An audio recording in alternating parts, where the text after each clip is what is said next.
participants now have no idea where the next leg of the refugee experiment will take them. All they've been told is to meet on a wharf in Darwin.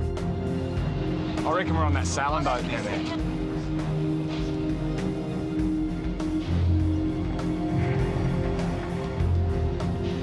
So, here we are at Darwin Harbour, the same place that the first boatload of Vietnamese refugees arrived in Australia in 1976.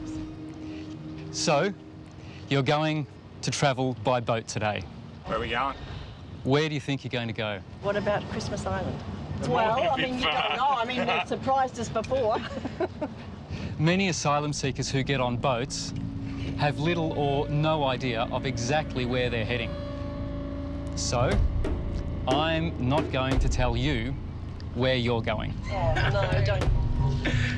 What I can say is that the nearest foreign land is West Timor in Indonesia, which is about 3.5 days' steam from here.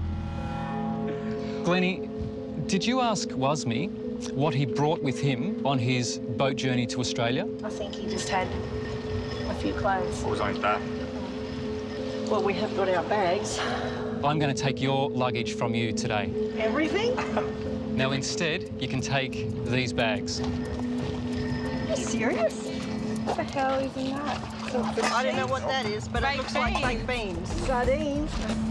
I can't believe we're doing this. I know, this sucks. What do you have in your bags? Asylum seekers and refugees don't travel on boats like this, and neither will you. You will be travelling on that. Oh, you're shitting me. No. You're shitting Oh, you're joking. That's not. No. Jesus Christ, I can't believe You might as well kill me now. No, I'm serious. That looks like a boat that will sink. What if we strike huge waves? We know we had huge black clouds here a little while ago. What if we strike that? I'm heaps sick of it. Or what if it gets real? Calm down. Don't tell me to calm down. I know how I'm going to feel. I'll go on it. That's what they did, and I really think it's only fair that we experience that. Why is it fair? We didn't fucking go through their shit. We grew up in Australia. Yeah, well, we were lucky enough to, weren't we? If you would now all board the boat, Yes, let's do it. and where I see you next will be revealed in good time.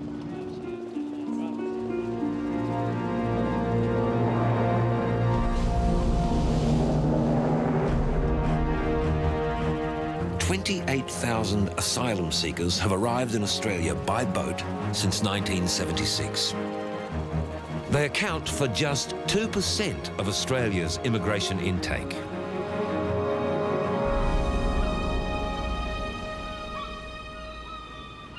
I'm feeling really sick. Yeah. I need to get back to land. Just tea, coffee. Oh, we've got some noodles. We'll have to stretch Yeah, it we've out got like noodles mixed too. noodles with meat or... As they face what could be a 3-day journey, Army-trained Darren rations their food. I might fry this, actually. Yeah. Let's go. Fried pork and ham. Boat people can be at sea for up to a week to get to Australia. Raquel has been on board a few hours. I want to get off the boat. It'd be cool if you stay. Like, we'll be up the front like before. We'll just chill out, we'll go to sleep after dinner and it's you're right. much easier up the front. It's not so... Back here, we're... It's a bit wavy. Yeah, and it's much better up the front. We just want to work on something to help you through it. Like, I don't think you get it. Just give it a try. That's... You can at least... I reckon it's better for you up the front. Always gotten car sick, boat sick. I can't stop that. I want to get off the boat. That's what I want to do. I'm out. I'm getting off. Normally, 50 or more asylum seekers would be crammed on this boat. Even with 6 on board, tempers soon fray. I'll stay here because you want me to stay here. If I throw up. Well, I don't want to hear about I'm sick. I don't want to hear about it anymore because you talk yourself into it, and I'm fucking sick. Don't fucking Fed swear up. at me, all right? No, I am. I'm fed up okay? with you. I Always fucking... sick. Well, don't fucking talk to me then. I won't. Ignore Well, it. I don't want to listen to you. Don't fucking listen to me then. Oh, Don't shut fucking- the fuck up! If you were fucking sake, sick, Ray. if Ray, anyone Ray, on this Ray. fucking boat was fucking sick, I'd never fucking speak to them like that. If they're all fucking sick, I'm home getting fucked. I'll knock your fucking head off your fucking shoulders. Don't fucking get up me, because I'm fucking sick. Who the fuck do you think you are? The six prepare for their first night at sea. I don't think I've ever looked forward to Ross so much.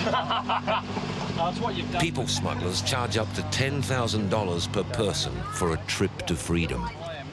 But there are no guarantees they will even get to Australia. So that smells pretty good. A little bit nerve-wracking. There's always an element of the unknown, which just gives me a little tiny insight into what it must be like for an asylum seeker to get on a boat and have no control. Out of our comfort zone. I'm missing my kids and wife dearly. What if something happens and I don't see them again? I mean, that's a reality that we face. You know, where anything can happen at any time.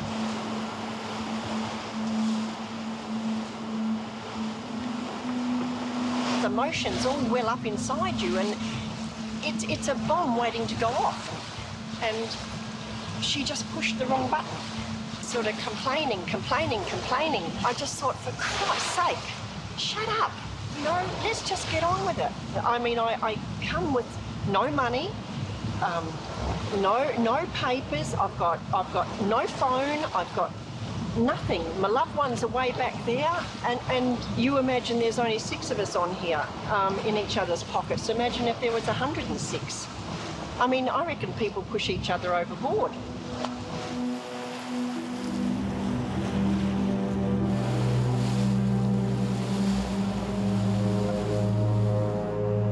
By the middle of the night, the boat is 150 kilometres out to sea. Then, a rude awakening. Water coming in everywhere down here. What? Actually, fucking bloody. Yeah. I'm gonna roll this shit up. Down. I don't think boats are meant to take on water, are they? Not like this. I can't even see where this water's coming from at the moment. The ship's captain orders the participants to bail to keep the boat afloat. Train cans, that's what we need. Righto. What's happened, Adam? Just hold that rope. Mate, we're going under.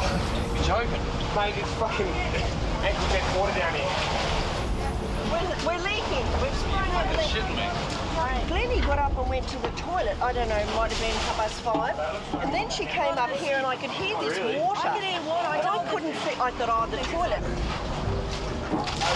And then next thing, Rod comes up and he says, there's water everywhere in here. It's coming in. And it was, yeah, it was coming in so fast. Oh, shit. What's up with that pump, Pat? We've got to see where that water's coming from, so we're trying to get it down a bit. Keep going. Where did you say those life jackets were? No, we're just going to swap. Water everywhere. It's almost like we're not even making a difference. I'm so tired. Dawn. After 3 hours bailing, the boat sinks further.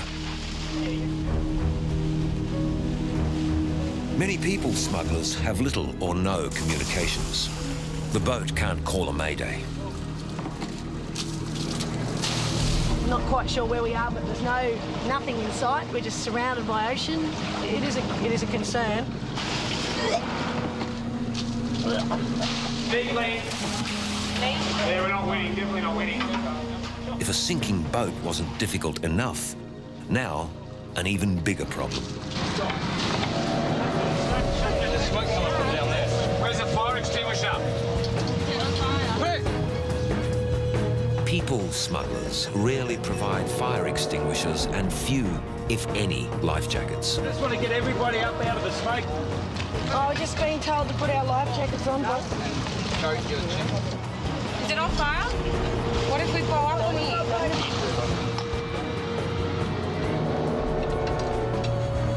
Cavalry coming in.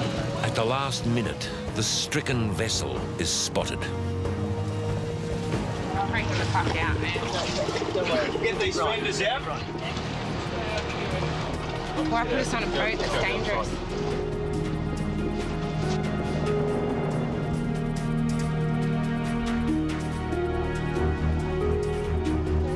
We'll get everybody off.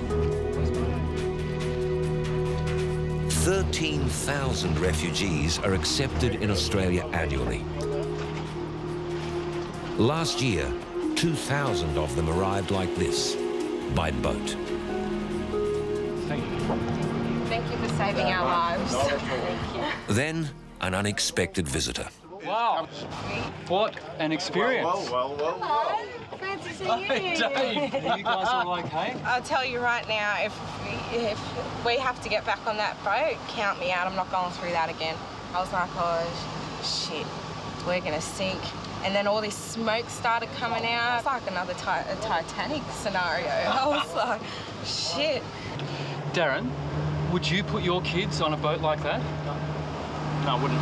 No. So you've got a choice of leaving your family in a situation of real danger, or you've got a choice of bringing your family with you on the journey of the sort that you've just been on. I think it's equally as irresponsible to put yourself in danger. So if you're gone, then who's going to support your family? If you're being threatened with death at home, you're no good to your family if you're dead.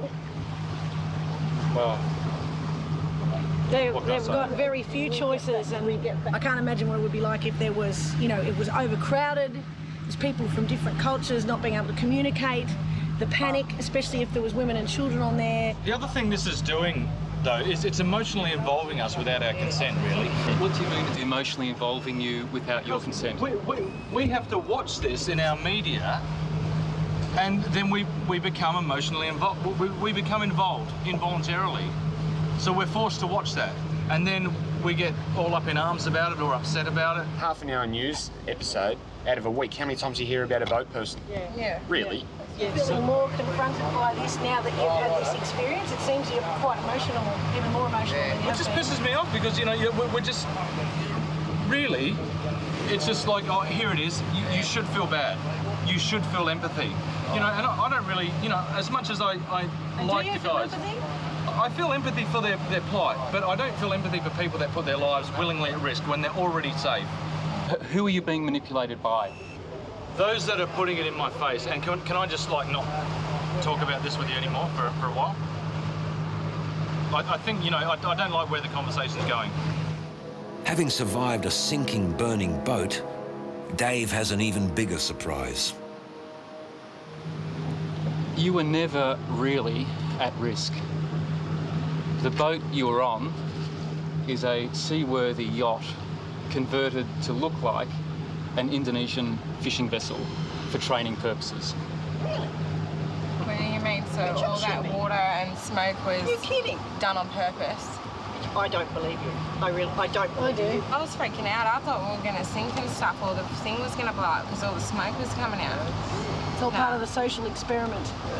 That's not cool. I didn't sleep a wink all night, hence being a little cranky today.